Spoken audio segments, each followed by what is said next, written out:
You're still here for the advanced topics? Excellent! Now we can get into some of the deep, dark secrets of ExifTool. Let's start with configuration.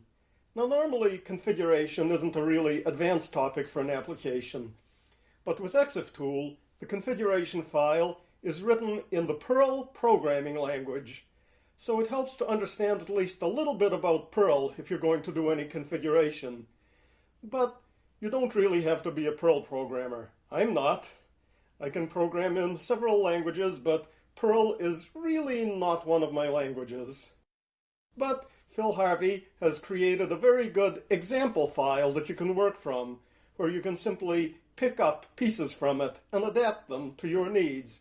And that's how this lecture will work. I'll take pieces from the original example file and build a new configuration file from them, changing the examples a little bit in some cases, but basically taking pieces of code and reusing them. And then you'll be able to do the same, adapting those pieces of code for your own purposes. The configuration file has to be called .exiftool_config. It starts with a period, which means it will be invisible most of the time in directory listings. It needs to be in your home directory or the ExifTool application directory. It has to be capitalized exactly the way it's shown. It's a good idea to keep a working copy and a backup somewhere else so you can edit there, and copy it to your home directory after editing. The working copy should be called something that's easier to deal with, like just exiftool_config without the period. Let's start with an empty config file and put a print statement in it. That way, we make sure the file is even being used. If it isn't, it can be very confusing figuring out why nothing's working. So, here's the first version of the config file. It doesn't do anything, but it says it's there. Now let's run ExifTool in the simplest way possible, giving a tag, but deliberately not giving a file. We see the line starting .exiftool_config in the output, which says it's picking up the config file. If you don't see it, the file must be in the wrong place or misspelled or miscapitalized. It should be in your home directory. Let's start by defining a couple of shortcuts. We're creating what's called a hash in Perl, a mapping from names to values. You assign the hash to image, ExifTool, user-defined shortcuts. This defines a shortcut called myShortcut and one called myAlias. An alias is just a shortcut that stands for one tag. Now we can use the shortcut myShortcut and get the tag values which it stands for. Next, let's define a new tag. You might want to do this if your files use unofficial tags that ExifTool doesn't know about. You create a hash called image ExifTool user-defined. Within that, you give a key of image ExifTool exif main. Its value is a hash. It's enclosed in braces rather than parentheses because you aren't assigning it to a variable. Don't you love Perl? Hex D000 is the internal value of the new TIFF tag, and we tell ExifTool its tag name is newExif. It's a 16-bit unsigned integer, and it's written to IFD, image file directory 0. You need to know something about the structure of TIFF and EXIF to fully understand that, but that would be too much of a digression for this course. Ask me about it if you're curious. Now we can assign a numeric value to newExif tag, and we can read it back. You can add more file types in the config file. Let's say we have a file type which is based on TIFF but has some additional features, maybe additional tags. We can assign a hash to image ExifTool user-defined file types that will define additional file types. We tell it these files will have an extension of tiff-p, and that their base type is tiff. We give it a MIME type of image x tiff-p and a description.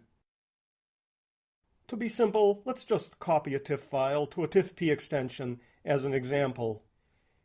In practice, this would only be useful if the config defines something different about the tiff-p files, such as extra tags, but this is just a simple illustration.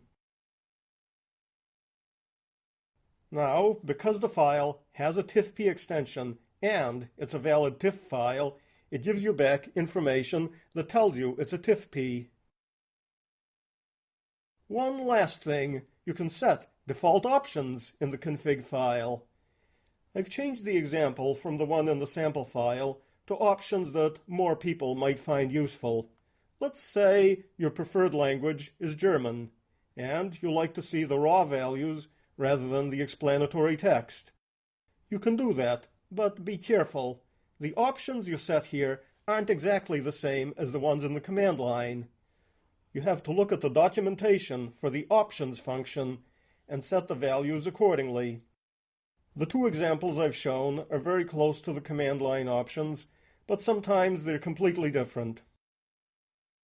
Here's what you get before saving the option changes into the config file. And here's what the output looks like after you make those changes. This just scratches the surface of what you can do with the configuration file. The example configuration file is in the supplementary documents. If you want to learn more, study the example file and the documentation, or ask me, and I'll try to help out.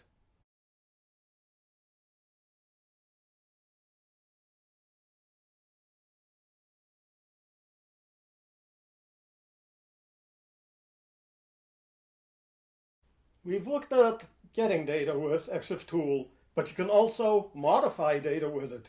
You can add tags, you can delete them, and you can change them. The tags have to be ones that are appropriate to the file format, of course. For instance, you can't add an album tag to a JPEG file because the JPEG metadata format doesn't have any place for an album tag. There are some files that you can't modify simply because exiftool doesn't support changing them. For instance, MP3 files. And there are some tags that you can't modify because it just wouldn't make sense to change them.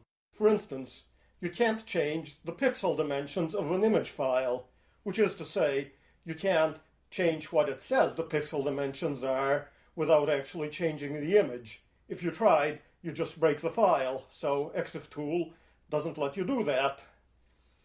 When you change a file, there is a risk. So exiftool gives you a backup. Every time you change a file, it creates a backup file by adding the string _original to the file name. Now it only does this to one level, so you still have to be careful. It'll overwrite the original file the next time you change the file, so you just get that one level of backup. The syntax for modifying tags is -tag equals value. You should specify the group name, such as XMP, if it would be ambiguous. For example, the file write.png doesn't have a title field, so let's give it one. We'll specify the title tag in the XMP group, so there's no chance of ambiguity.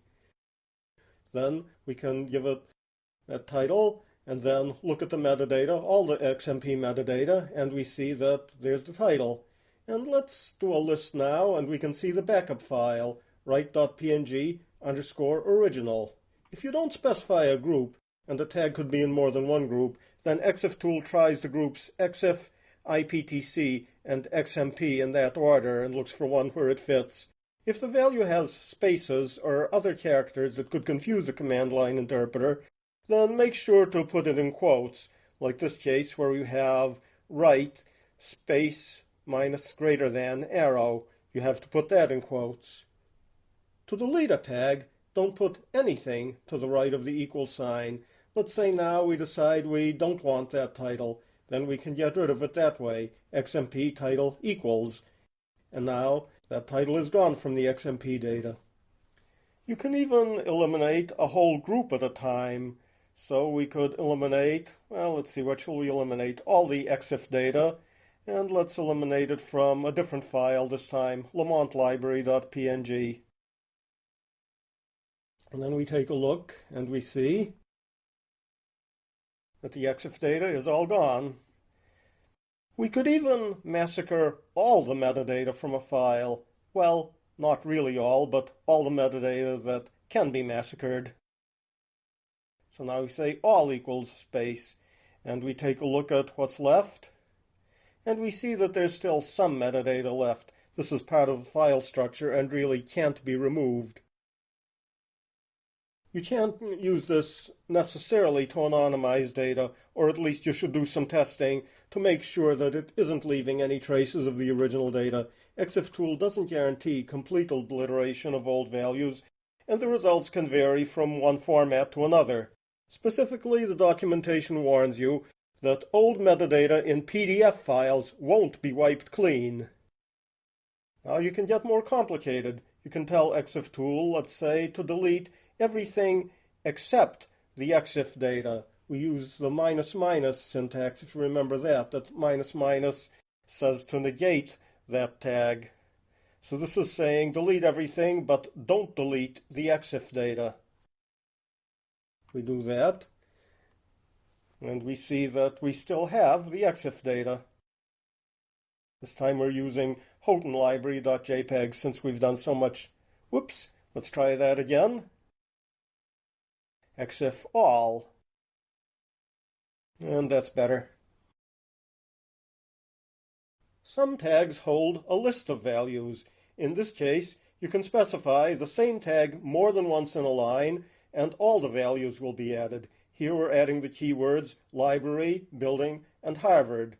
So now let's take a look and see what we got, and we'll see that, in fact, all of those keywords have been added. You have to do it all in one command, because otherwise you'd be replacing the old value. If a tag has a numeric value, then EXIFTool lets you do a bit of arithmetic on it. Let's give a file an ITPC urgency value for illustration purposes, give it a value of 1, then we can add 1 to it, and that makes the value 2, which is actually less urgent than 1, in case you're curious. That's a pretty contrived example, I admit. A more common case is modifying timestamps. If you just give a number when modifying a timestamp, then EXIFTool interprets it as hours. So create date plus equals 1, and don't worry about the warning. To set the date back an hour, you use minus equals, create date minus equals 2. And now you see the time has been set back from 12:12 to 10:12. At least that's the way it works for me. The documentation seems to say I should use plus equals minus 2, but that doesn't do anything. Adjusting hours is the most common case with timestamps. Typically, you're adjusting for daylight saving time or the time zone. You can do other changes using the full date time format. Let's say you entered the wrong year and you want to fix it. You can do that. Add 1:0:0, changes the year from 2008 to 2009. The meanings of plus equal and minus equal in EXIFTool are confusing and not all that well explained. With values other than timestamps, you do have to use plus equal with a negative value to decrement values. If you say x resolution minus equals 50, that doesn't do anything. You have to say x resolution plus equals minus 50, and that will change the value. You can also use plus equal to add a value to a list. This way you don't have to add all the keywords in one command. Let's say we want to add to lamontlibrary.jpg the keywords library and Harvard. Then we can do that in 2 separate lines using plus equals. But if you don't use the plus equal operator, if you just say equal, then that replaces the old values. So we can replace Harvard and library with building and undergraduate, using keyword equal rather than keyword plus equal. You can use -equal to eliminate a tag with a specific value or remove a value from the list. If that's not a value of a keyword, though, then it won't do anything. Here we've removed the value building. We could remove the value Yale, which doesn't exist, and it doesn't make any difference. If you put nothing on the right side of the equal sign, ExifTool unconditionally removes the tag. But wait, it seems that you can't remove an element of a list that way. It's all confusing, but I'll document it all the best I can. There's a lot more you can do to modify metadata, but that's enough for this lecture. Конец. Конец.